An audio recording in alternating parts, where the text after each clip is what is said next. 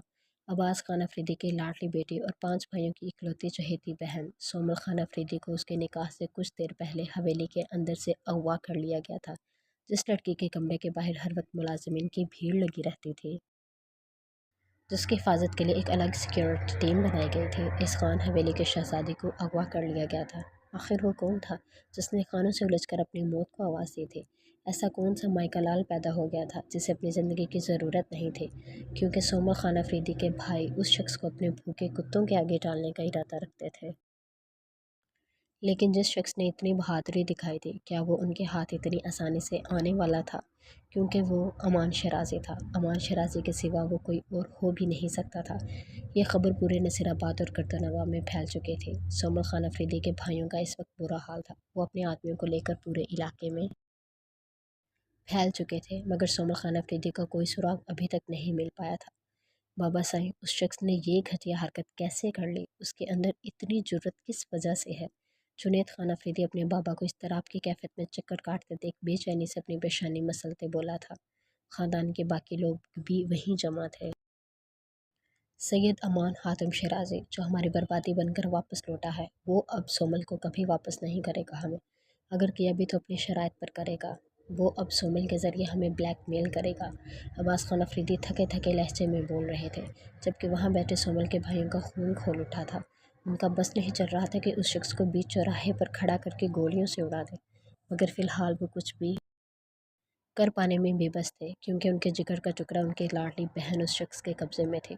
سومل نے کسمساتے اپنی جلتی آنکھوں کو کھولتے ارد گرد موجود منظر پہ نظر ڈالی تھی۔ وہ اس وقت کسی بہت ہی نرم و ملائم بستر پر لیٹی ہوئی تھی، اس کے اوپر کمفرٹر ڈالا گیا تھا۔ سومل کے حواس جیسے جیسے بیدار ہو رہے تھے، تب وہ کچھ سمجھ پانے کے قابل ہو رہی تھی۔ وہ اس وقت کسی روم میں موجود تھی، جو کسی قیمتی گھر کا نہایت ہی شاندار بیڈ روم معلوم ہو رہا تھا۔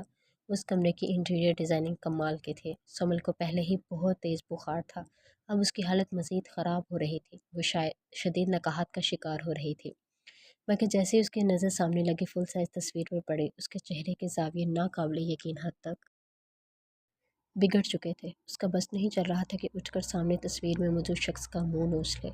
باقی گالیاں اور بددعائیں دیں بعد کے لیے رکھ لو، ابھی جلدی سے تیار ہو جاؤ، کچھ دیر میں ہمارا نکاح ہے، باہر مولوی صاحب آ چکے ہیں، بس دلہن کے ہوش میں آنے کا انتظار تھا۔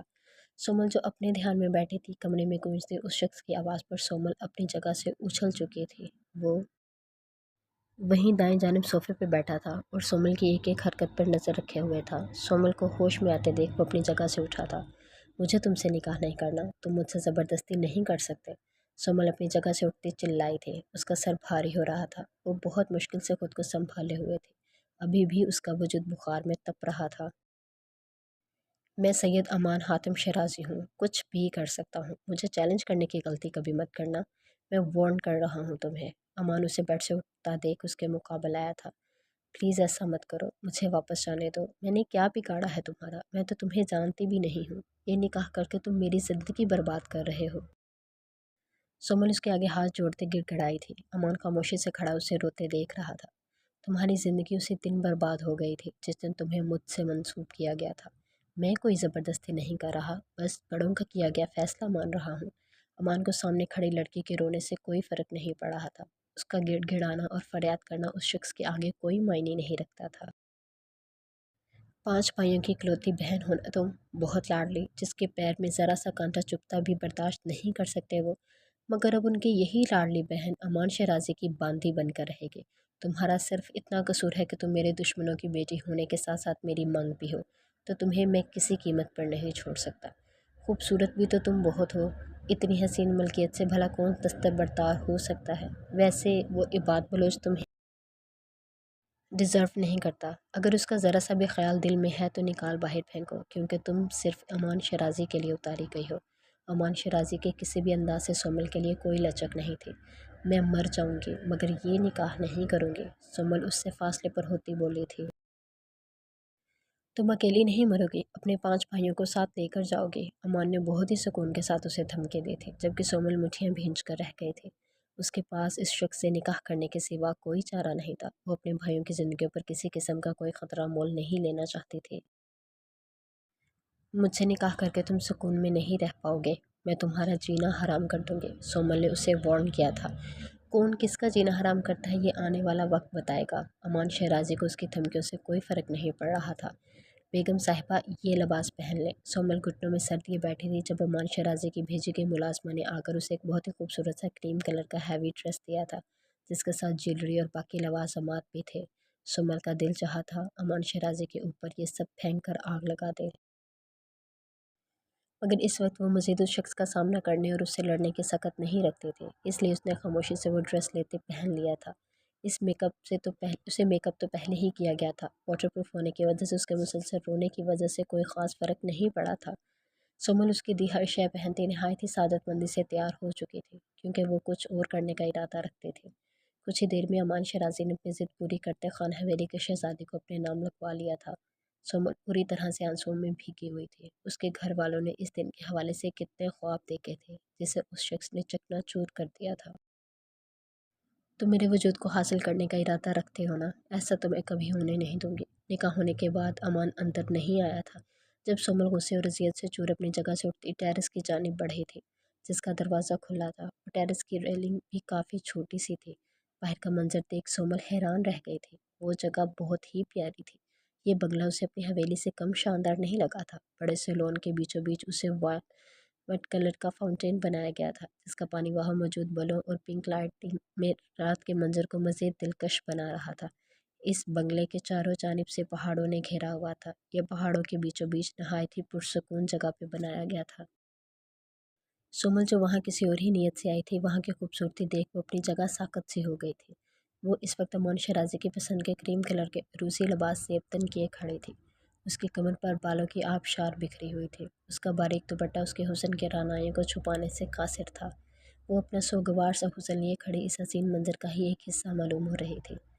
مجھے نہیں رہنا اس شخص کے ساتھ، میں اس کی ضد کو پورا نہیں کر سکتی، اپنے ہاتھوں سے اپنی جان دینا خود کو اس شخص کے آگے پیش کرنے سے بہت بہتر ہے۔ سمل نے دل ہی دل میں سوچتے غصے سے پاگل ہوتے دماغ کے ساتھ امان شرازی کی ضد پوری کرنے کے بجائے حرام موت مرنے کو ترجیح دی تھی۔ اپنی اس سوچ کو مجمع پہنانے کے لیے جیسے ہی اس نے ریلنگ پر پیر رکھا، امان نے اسے بازو سے تھام کر اپنی جانب کھینچ لیا تھا۔ سومل سیدھی اس کے سینے سے جا ٹکرائی تھی۔ مرنا چاہتی ہو؟ اس کی تھوڑی کو پنک گرفت میں لیتے اس نے سرد ترین لہجے میں پوچھا تھا۔ ہاں، سومل نے بھیگتی آنکھوں کے ساتھ اس بات پہ سر ہلا دیا تھا۔ یہ نکاح ہونا بہت ضروری تھا۔ پہلی بار امان نے اس کے ساتھ اتنے نرم لہجے میں بات کی تھی۔ سومل اس وقت پوری طرح سے اس کی گرفت میں تھی اور اپنی بھرپور مزاحمت جاری رکھے ہوئے تھی۔ مجھے چھوڑو۔ سومل اس کی جانب نگاہ اٹھا کر دیکھ بھی نہیں رہی تھی۔ اگر اپنے گھر واپس جانا چاہتی ہو تو میری ہر بات ماننی ہوگی، جو میں کہوں گا وہی کرنا ہوگا، ورنہ پھر اپنے گھر والوں کو پوری زندگی کے لیے بھول جانا۔ امان کی نگاہیں اس کے گلابی لرزتے ہونٹوں پر تھیں۔ میک اپ سے سجا دل فریب چہرہ اس کے بے پناہ قریب اس کے جذبات میں طغیانی برپا کر گیا تھا۔ اس نے بہت مشکل سے اپنی نگاہیں چرائی تھیں۔ میں تمہاری کوئی بات نہیں مانوں گی۔ تم ایک گھٹیا اور بزدل انسان ہو جو عورت کو مہرا بنا کر اپنا بدلہ لیتے ہو۔ اگر اتنی ہی ہمت ہے تو میرے بھائیوں کے روبرو جا کر کیوں نہیں ملتے ان سے؟ سومل اس وقت غصے سے پاگل ہو رہی تھی۔ اس کی بات سن کر تپ اٹھے تھے، اس لیے اس کے سینے پر مکے برساتے ہوئے اسے خود سے دور کرنے کی کوشش کرتی ہذیانی انداز میں چلا رہی تھی۔ جب اسی لمحے امان اس کی گردن میں ہاتھ ڈالتے اس کے ہونٹوں کو اپنی گرفت میں لیتے اس کی سانسیں روکتی تھی۔ امان شیرازی نے اپنا پہلا استحقاق استعمال کرتے سومل خان افریدی کے ہوش اڑا دیے تھے۔ وہ اس کی گرفت میں پھڑ پھڑا کر رہ گئی تھی۔ اس کا پورا وجود پوری طرح لرز رہا تھا۔ سومل نے اس کے سینے پر اپنی دونوں ہتھیلیاں جماتے اسے خود سے دور دھکیلا تھا، مگر امان شیرازی کے فولادی وجود کو ہلا پانا بھی اس کے لیے ناممکن تھا۔ اس کی مزاحمت پر امان سومل کی کمر میں اپنا دوسرا بازو حمائل کرتا اسے پوری طرح سے خود میں بھیج گیا تھا۔ سومل کو اپنی سانسیں رکتی محسوس ہو رہی تھی۔ وہ اس کی گرفت میں تڑپ رہی تھی۔ جب امان شیرازی کو احساس ہوا تھا کہ اسے اس نازک شہزادی کے معاملے میں تھوڑی بہت احتیاط برتنی ہوگی۔ سومل تھڑ تھڑ کانپ رہی تھی۔ اس نے امان کی شرٹ کو کندھوں سے مٹھیوں میں دبوچ رکھا تھا۔ گہرے گہرے سانس لیتی وہ اس وقت امان شیرازی کو اپنی جانب متوجہ کر گئی تھی۔ تم اتنی بھی بری نہیں ہو، اس کے بالوں میں ہاتھ پھنسائے وہ ان کی نرم آہٹوں کو چھوتا ہم کلامی بھرے انداز میں بولا تھا، جو سومل کی سماعتوں سے محفوظ نہیں رہ سکی تھی۔ سومل نے اس کے بے خود سے انداز پر نگاہیں اٹھا کر اس کی جانب دیکھا تھا۔ وہ جتنا اس شخص کو درندہ اور جنگلی مانتے تھے، اس کا لمس اتنی ہی نرمی بھرتے ہوئے تھا۔ سومل کا دماغ پوری طرح سے الجھ چکا تھا۔ وہ سمجھ نہیں پا رہی تھی کہ یہ شخص ہے کون۔ جنگلوں میں رہا ہوں، اس کا یہ مطلب نہیں ہے کہ جنگلی درندہ ہوں۔ نازک لوگوں سے ڈیل کرنا سیکھ رہا ہوں۔ اس کی کلائی پر بنے اس دن والے اپنی انگلیوں کے نشان دیکھ امان نے دھیرے سے وضاحت دی تھی۔ اس کا یہ ایک دم بدلا انداز دیکھ سومل کا سر چکرایا تھا۔ اچانک سے اس شخص کو ہو کیا گیا تھا، مگر سومل نہیں جانتے تھے کہ وہ شخص جو اس سے دور ہی رہنا چاہتا تھا، جس بات میں آ کر اسے اپنے قریب کرنے پر وہ اپنے گرد باندھا حصار توڑ گیا تھا۔ اس کے وجود کی مہک نے امان شیرازی کے اعصاب کو جکڑ دیا تھا۔ تم یہ ناٹک کر کے میری سوچ نہیں بدل پاؤ گے اپنے بارے میں۔ سومل اس سے فاصلے پر ہوتی ریلنگ سے جا لگی تھی۔ اس کی بات کے جواب میں امان شیرازی مسکرایا تھا، وہی دل کو چھو جانے والی دل فریب مسکراہٹ۔ میں کچھ نہیں بدلنا چاہتا سومل خان افریدی۔ اگر تم اس دل کو اچھی لگنے لگی نا تو میری قید سے کبھی نہیں نکل پاؤ گی۔ کوشش کرنا میرے سامنے کم آؤ، مگر میرا ہر کام اب تم کرو گی اپنے ہاتھوں سے۔ امان اس کے ارد گرد ریلنگ پر اپنی ہتھیلیاں جمائے اس کی جانب جھکا تھا اور اس کے گالوں پر پڑتے گھڑوں پر اپنے ہونٹ رکھ گیا تھا۔ سومل نے اس کی مونچھوں کی چبھن پر کسمسا کر اسے گھورا تھا، جو اس کے لال پڑتے گالوں کو پرشوق نگاہوں سے دیکھ رہا تھا۔ تم اچھی لڑکی ہو اور کافی خوبصورت بھی۔ ہر ملاقات میں وہ اس کی خوبصورتی کی تعریف کرنا نہیں بھولتا تھا۔ سومل جانتی تھی وہ حسین تھی، مگر آج تک کسی نے اس کے حسن کو یوں سراہا نہیں تھا جتنا یہ شخص سراہ رہا تھا۔ سومل نے بے اختیار اس کے مغرور نقوش سے اپنی نگاہیں ہٹائی تھیں۔ یہ شخص اسے اپنے جال میں پھنسانا چاہتا تھا، جو سومل کبھی نہیں ہونے دینا چاہتی تھی۔ تم کون ہو اور یہ سب کیوں کر رہے ہو؟ سومل نے اس کا یہ بدلا انداز دیکھ اپنے مطلب کی بات پوچھی تھی۔ امان جو واپس پلٹ رہا تھا اس کی بات پر دوبارہ اس کے قریب آیا تھا۔ اپنا چہرہ سومل کے قریب لے جاتے سرگوشیانہ انداز میں اس کی جانب جھکا تھا۔ میں تمہارے معاملے میں تھوڑا سا پگھلا ہوں، مگر اتنا نہیں کہ اپنے دل کے راز تمہارے آگے عیاں کر دوں۔ اس دل تک رسائی پانے کے لیے تمہیں میرے مزید قریب آنا ہوگا۔ امان اس کے کان کی لو کو چومتا پیچھے ہٹا تھا۔ تمہاری خوشبو بھی بہت پیاری ہے، جاتے جاتے اس نے ایک اور کمپلیمنٹ دیا تھا اسے، جس پر سومل لال ہوتی اس کی چوڑی پشت کو گھور کر رہ گئی تھی۔ اس شخص کو اس نے جتنا برا سمجھا تھا یہ اتنا تھا نہیں۔ اسے اپنی اماں سائیں کی کہی بات یاد آئی تھی۔ وہ اس شخص سے بنا ملے جو بات کہہ رہی تھی وہ ایک دم سچ تھی۔ تو کیا اس کے گھر والوں کو اس شخص کے بارے میں کوئی غلط فہمی ہوئی تھی؟ مگر اس نے کیا بھی تو غلط تھا نا، ہر بار اس کے نکاح کے لیے دھمکیاں بھجوا کر اس کا نام پورے گاؤں میں اچھال کر سمل کا دماغ معاف ہو رہا تھا۔ بی بی سائیں امان سائیں کا حکم ہے کہ آپ اندر آ جائیں، باہر بہت ٹھنڈ ہے۔ ملازمہ اس کے قریب آتے نہایت ہی مؤدبانہ انداز میں امان کا پیغام سنا گئی تھی، جو سنتے ہی سومل بنا کوئی دوسری بات کے روم میں آ گئی تھی۔ پورا کمرہ خالی پڑا دیکھ اسے سکون ملا تھا کہ وہ یہاں پر نہیں ہے۔ سومل اپنے سر سے بھاری دوپٹہ اتار کر صوفے پر پھینکتی بیڈ پر آن گری تھی۔ روم میں ہیٹر آن ہونے کی وجہ سے ٹھنڈ کا نام و نشان بھی نہیں تھا، اس لیے بنا کوئی لحاف لیے وہ اوندھے منہ تکیے میں چہرہ چھپائے آنکھیں موند گئی تھی۔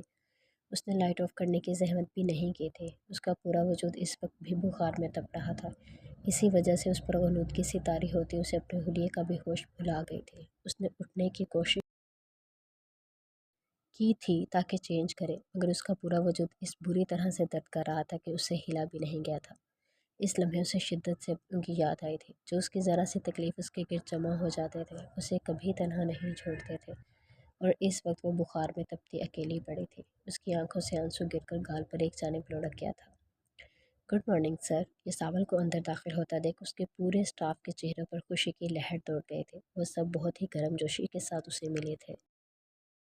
یہ ساول اپنے مخصوص سرد و سپاٹ انداز میں سر کے اشارے سے انہیں جواب دیتا اپنے آفس کی جانب بڑھ گیا تھا۔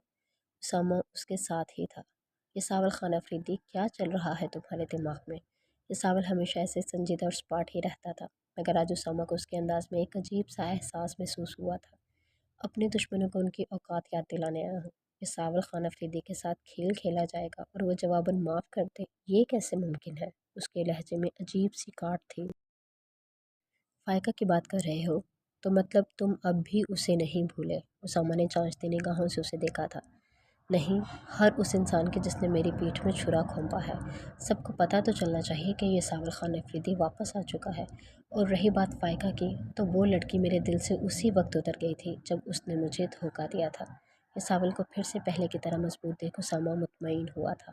کچھ دیر باتوں کے بعد وہ دونوں انٹرویوز کرنے کے لیے اٹھ گئے تھے۔ انٹرویوز کے پینل میں وہ 4 لوگ تھے، یہ ساول، اسامہ، آفتاب اور ان کے اسٹاف کے سینئر ممبر فاروقی صاحب۔ ان سب کے بیٹھتے ہی باری باری لوگوں کو بلا کر انٹرویوز لیے جا رہے تھے۔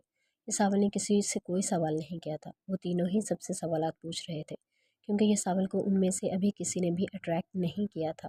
ایک سے بڑھ کر ایک حسین لڑکی یہ ساول خان افریدی کی کمپنی میں انٹرویو دینے آئی ہوئی تھی، مگر یہ ساول ایک جانب بیٹھا فون پر مصروف تھا۔ اس نے نگاہیں اٹھا کر کسی کی جانب نہیں دیکھا تھا۔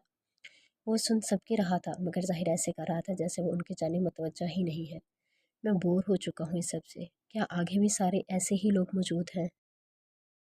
یہ ساول نے اکتائے ہوئے انداز میں ان سب کی جانب دیکھا تھا جو بہت سارے لوگوں کو سلیکٹ کر چکے تھے، مگر یہ ساول سب کو ہی ریجیکٹ کر دیتا تھا۔ اور ہم تھک چکے ہیں، مجھے نہیں لگتا آج کی تاریخ میں ہمیں کوئی بھی ایسا انسان ملے گا جو تمہارے معیار تک پہنچ پائے۔ آفتاب نے یہ ساول کو گھورتے ہوئے کہا تھا۔ نہیں آفتاب، مجھے لگتا ہے ہمارا اگلا آنے والا امیدوار یہ ساول خان افریدی کو بور بھی نہیں کرے گا اور ان کے معیار پر بھی پورا اترنے والا ہے۔ اسامہ نے لسٹ میں جگمگاتا اگلا نام دیکھ پہلے اس انسان کے سی وی کو چیک کیا تھا۔ وہ خود بھی کافی حیران تھا کہ کیا یہ وہی انسان ہے جو وہ سمجھ رہا ہے۔ اس کے کہنے پر پی این نے باہر بیٹھی وہاں آئی تمام لڑکیوں اور لڑکوں کے بیچ سب سے کم عمر کیوٹ سی لڑکی کو آنے کا کہا تھا، جس کا دل خوف سے لرز رہا تھا۔ اندر جانے سے پہلے ہی اسے ٹھنڈے پسینے آنے شروع ہو چکے تھے، جس کا ریزن صرف اور صرف اندر بیٹھا یہ ساول خان افریدی تھا۔ اور وہ لڑکی تھی میرال عالم۔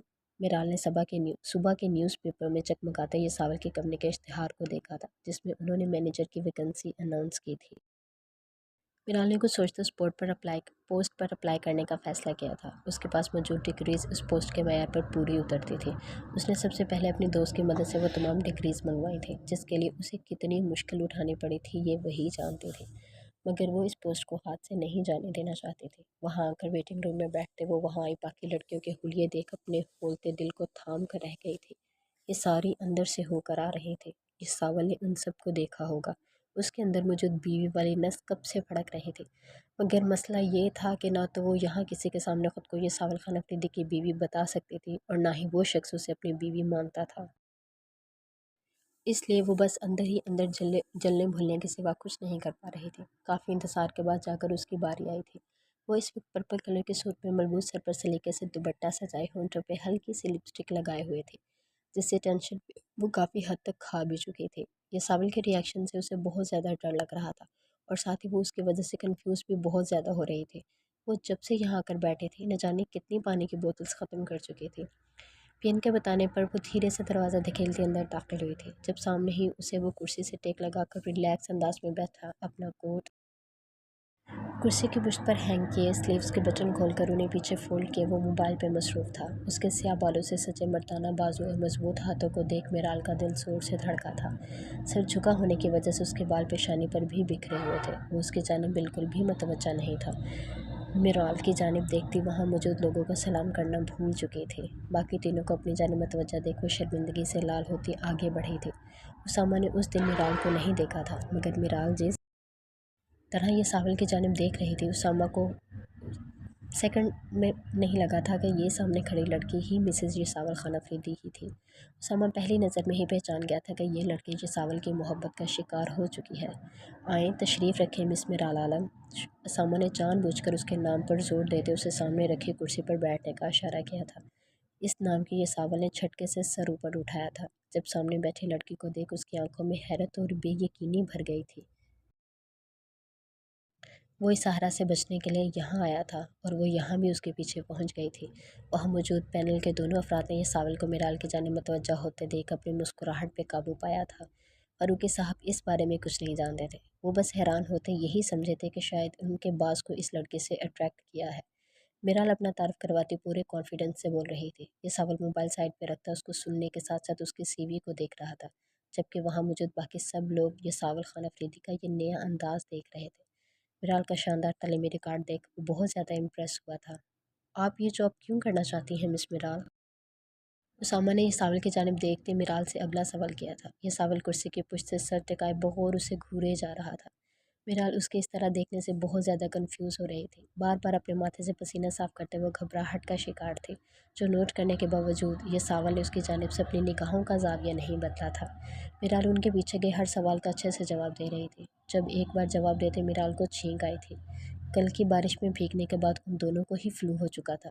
میرال کے چیخنے پر اسامہ نے یہ ساول کی جانب دیکھا تھا، جو نامحسوس انداز میں ٹشو باکس میرال کی جانب کر گیا تھا۔ موسم کافی سرد ہے نا، اس وجہ سے سب کو ہی فلو ہو رہا ہے۔ کل بارش بھی ہوئی ہے۔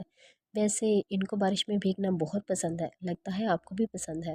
اور کو بھی یہ فلو بارش میں بھیگنے کی وجہ سے ہوا ہو، احتیاط کیا کرے۔ ایسے موسم میں برساتیں صحت کے لیے نقصان دہ ثابت ہو سکتی ہیں۔ اسامہ نے بظاہر نارمل انداز میں بات کرتے یہ ساول پہ گہرا طنز کیا تھا۔ میرال نے اسامہ کی بات پر گڑبڑا کر یہ ساول کی جانب دیکھا تھا۔ ہم جس مقصد کے لیے یہاں بیٹھے ہیں، اگر اسی کے حوالے سے بات کریں تو زیادہ بہتر ہوگا۔ یہ ساول نے تان چباتے اسے ٹوکا تھا۔ میرال کی رنگت کل کا منظر یاد کر کے خطرناک حد تک لال پڑ چکی تھی۔ یہ ساول کے گھرکنے پر اسامہ فوراً سنجیدہ ہوا تھا۔ وہ سب لوگ ہی میرال سے امپریس ہوئے تھے۔ اس کے پاس ایکسپیرینس نہیں تھا، باقی وہ ہر لحاظ سے پرفیکٹ تھی۔ ان تینوں نے یہ ساول کی جانب دیکھا تھا۔ آپ کو اس کمپنی کے ساتھ کانٹریکٹ سائن کرنا ہوگا۔ اگر آپ وہ کانٹریکٹ کرنے پر راضی ہیں تو یہ جاب آپ کو مل سکتی ہے۔ یہ ساول کی بات پر میرال نے اس کی جانب دیکھا تھا۔ انٹرویو کے دوران پہلی بار یہ ساول نے اسے مخاطب کیا تھا۔ اس کے اس سوال پر سب نے سوالیہ نگاہوں سے اسے دیکھا تھا۔ کانٹریکٹ تو وہ اپنے ہر امپلائی سے ہی سائن کرواتے تھے، پھر یہ ساول اس طرح کیوں کہہ رہا تھا؟ مگر اس وقت کوئی بھی اس سے سوال نہیں کر سکتا تھا۔ کیسا کانٹریکٹ؟ میرال اس کی بات کا جواب دیتے گھبرا رہی تھی۔ تھوڑی دیر تک آپ کو پتہ چل جائے گا، اب آپ جا سکتی ہیں یہاں سے، یہ ساول نے اس کے لال پڑتے چہرے کو دیکھتے کہا تھا۔ اسے چند سیکنڈز کے اندر وہ جگمگاتا چہرہ مرجھاتا محسوس ہوا تھا۔ میرال خاموشی سے وہاں سے اٹھ گئی تھی۔ میرال کے جاتے ہی یہ ساول اپنی کرسی سے اٹھا تھا۔ سر، تو کیا ہم ان کو فائنل کر لیں؟ فاروقی صاحب نے اسے وہاں سے اٹھتے دیکھ پوچھا تھا۔ ان سب کو میرال بہت ہی قابل لگی تھی۔ فاروقی صاحب نہیں جانتے تھے کہ میرال یہ ساول کی بیوی تھی، اس کے باوجود انہیں بھی میرال اس پوسٹ کے لیے بیسٹ چوائس لگی تھی۔ اب باقی سب کی انٹرویوز بھی لے لیں فاروقی صاحب، ضروری نہیں یہ محترمہ ہمارا دیا گیا کانٹریکٹ سائن کر پائیں۔ ساول اپنی آنکھوں پر سن گلاسز لگاتے وہاں سے نکل آیا تھا۔ بیچاری معصوم سی لڑکی کس صیاد کے چنگل میں پھنس چکی ہے۔ اسامہ کو میرال عالم کی قسمت پر افسوس ہوا تھا۔ وہ جو پریشان تھا کہ یہ ساول نہ جانے کس لڑکی سے نکاح کر کے اٹھا لایا تھا، میرال کو دیکھنے کے بعد اس کے سارے خدشے دور ہو گئے تھے۔ وہ بہت ہی پیاری اور کیوٹ سی تھی۔ شکر ہے تم نے اپنی زندگی میں کوئی تو اچھا فیصلہ کیا ہے۔ اسامہ یہ ساول کے پیچھے اٹھایا تھا۔ کیا مطلب اس بات کا؟ یہ ساول نے بھویں اٹھا کر اسے دیکھا تھا۔ میرال عالم کو اپنی زندگی میں شامل کر کے مجھے ایسی فیلنگز کیوں آ رہی ہیں کہ وہ تم جیسے بگڑے انسان کو بہت جلد سنوارنے والی ہے۔ اسامہ آج یہ ساول کے لیے دل سے خوش تھا۔ ایسا کچھ نہیں ہے، مجھے سنوارنا ناممکن ہے۔ وہ زیادہ دیر تک میرے ساتھ نہیں ٹک پائے گی۔ کسی قسم کی غلط فہمی باندھنے کی ضرورت نہیں ہے۔ یہ ساول نے اس کی بات کا خود ہی مذاق اڑایا تھا، جس کے جواب میں اسامہ کچھ نہیں بول پایا تھا، کیونکہ اس کے سامنے کھڑے شخص کے ساتھ آج تک ہوا بھی تو ایسا ہی تھا۔ اس کا کوئی بھی قریبی رشتہ زیادہ دیر اس کے پاس ٹک نہیں پایا تھا، پھر بھلا وہ کیسے اعتبار کر پاتا؟ وہ دونوں وہاں کھڑے تھے جب اس کا پی اے اندر آنے کی اجازت طلب کرتا۔ یہ ساول کے سامنے ٹیبل پر انویلپ میں مقید کانٹریکٹ پیپر رکھ گیا تھا۔ جو بھی کرنا سوچ سمجھ کر کرنا۔ وہ لڑکی تمہاری زندگی میں آئی باقی لڑکیوں سے بہت مختلف ہے۔ آج تک جب بھی کوئی لڑکی یہ ساول کے قریب آئی تھی تو اسامہ کو یہ ساول کے لیے فکر ہوئی تھی، کیونکہ اس کی زندگی میں آج تک ساری مطلبی لڑکیاں ہی آئی تھیں، مگر آج پہلی بار اسامہ کو میرال کی فکر ہوئی تھی۔ یہ ساول خان افریدی اندر سے جس قدر پتھر دل اور بے حس ہو چکا تھا، میرال کے لیے مشکل ہونے والی تھی۔ تمہیں تو یہ بھی لگتا تھا کہ فائقہ بھی مجھ سے سچی محبت کرتی ہے؟ یہ ساول نے اسامہ کی بات کے جواب میں اس پہ طنز کیا تھا، جس طنز کا اسامہ کے پاس کوئی جواب نہیں تھا۔ میرال عالم اگر خود پر بات ہونے میرے پاس آنا چاہتی ہے تو میں کیا کر سکتا ہوں؟ یہ ساول پھر سے سگریٹ سلگھا چکا تھا۔ اسے جب بھی غصہ آتا تھا وہ سگریٹ پینے لگ جاتا تھا۔ جب اسی لمحے دروازہ نوک کرتے میرال اندر داخل ہوئی تھی۔ اسے اندر آتا دیکھ یہ ساول نے فوراً سگریٹ ایش ٹرے میں مسل دیا تھا۔ اس کی یہ حرکت اتنی بے اختیاری میں سرزد کی گئی تھی کہ اسامہ کے ساتھ ساتھ یہ ساول بھی خود حیران رہ گیا تھا۔ کیا اسے اس لڑکے کی اتنی فکر تھی؟ یہ ساول کے دل نے اس سے سوال کیا تھا، جس کے جواب میں ہر طرف خاموشی چھا گئی تھی۔ اسے سگریٹ کے دھوئیں سے الرجی ہے، یہ ساول نے اسامہ کے گھورنے پر جواب دیا تھا۔ اس کا جواب سن کر اسامہ ہونک ہوتی صورت لیے خاموشی سے وہاں سے نکل گیا تھا۔ میرال چلتی ہوئی اس کے قریب آئی تھی۔ بیٹھو۔ یہ ساول نے اسے اپنے سامنے رکھی کرسی پر بیٹھنے کا اشارہ کیا تھا۔ میرال خاموشی سے بیٹھ گئی تھی۔ وہ گھبرائی ہوئی تھی۔ اسے لگا تھا یہ ساول اس کے بارے میں پوچھے گا، شاید خفگی کا اظہار بھی کرے، مگر ایسا کچھ نہیں ہوا تھا۔ یہ ساول نے سامنے رکھے کانٹریکٹ پیپرز میرال کی جانب بڑھا دیے تھے۔ وہ کرسی سے ٹیک لگائے اسے تکے جا رہا تھا۔ میرال نے وہ کانٹریکٹ اوپن کرتے جیسے ہی وہاں لکھی شرائط پڑھی، اس نے سوالیہ نگاہوں سے یہ ساول کی جانب دیکھا تھا۔ وہ اس کے ساتھ 5 سال کا کانٹریکٹ کر رہا تھا، مگر ان 5 سال کے دورانیے میں یہ ساول جب چاہے اسے جاب سے نکال سکتا تھا۔ جاب سے نکالنے کے ساتھ ساتھ وہ اس سے اپنا ہر رشتہ بھی ختم کر دے گا، یعنی کہ اسے طلاق دے دے۔ یہ بھی یہ ساول کی مرضی ہوگی، اور وہ اس کی یہ شرط قبول کر کے اس جاب کے دورانیے میں اس کی ہر بات ماننے کی پابند تھی۔ میرال کی آنکھوں سے آنسو پھسل کر گرے تھے، جو سامنے بیٹھے یہ ساول کو بے چینی کا شکار کر گئے تھے۔ رو کیوں رہی ہو؟ یہ ساول نے ٹیشو باکس اٹھا کر اس کی جانب بڑھایا تھا۔ نہیں، میں رو نہیں رہی، آنکھ میں کچھ چلا گیا تھا۔ میرال نے اس کے بڑھائے ٹیشو پیپر لینے سے انکار کرتے پین اٹھاتے اس کے کانٹریکٹ پیپرز پر سائن کر دیے تھے۔ اگر اس نے اس بے حس انسان کے ساتھ رہنے کا فیصلہ کر لیا تھا تو اسے اتنا ہی مضبوط بھی بننا تھا۔ اس سے پیپرز تھامتے یہ ساول اپنی جگہ سے اٹھا تھا۔ سر، کیا میں اب جا سکتی ہوں؟ میرال نے اس کی جانب دیکھا تھا۔ نہیں، تم نے شاید کانٹریکٹ پیپر ٹھیک سے پڑھا نہیں ہے۔ تمہاری جاب آج سے سٹارٹ ہو چکی ہے اور تمہیں آج رات میرے ساتھ ایک پارٹی میں شرکت کرنی ہے۔ یہ ساول اس لڑکی کو آزما رہا تھا۔ وہ اسے اتنا ضد کر دینا چاہتا تھا کہ وہ خود ہی اسے چھوڑ کر چلی جائے۔ اس نے یہ ساول کو جو اچھا انسان بنانے کی ٹھان رکھی تھی وہ اپنے اسی ارادے میں ناکام ہو جائے۔ میرال کی طبیعت ٹھیک نہیں تھی۔ یہ ساول کو لگا تھا وہ اس کے پہلے آرڈر سے ہی انکار کر دے گی، مگر میرال یہی تو کرنا نہیں چاہتی تھی، اس لیے وہ اس کے ساتھ جانے پہ حامی بھر گئی تھی۔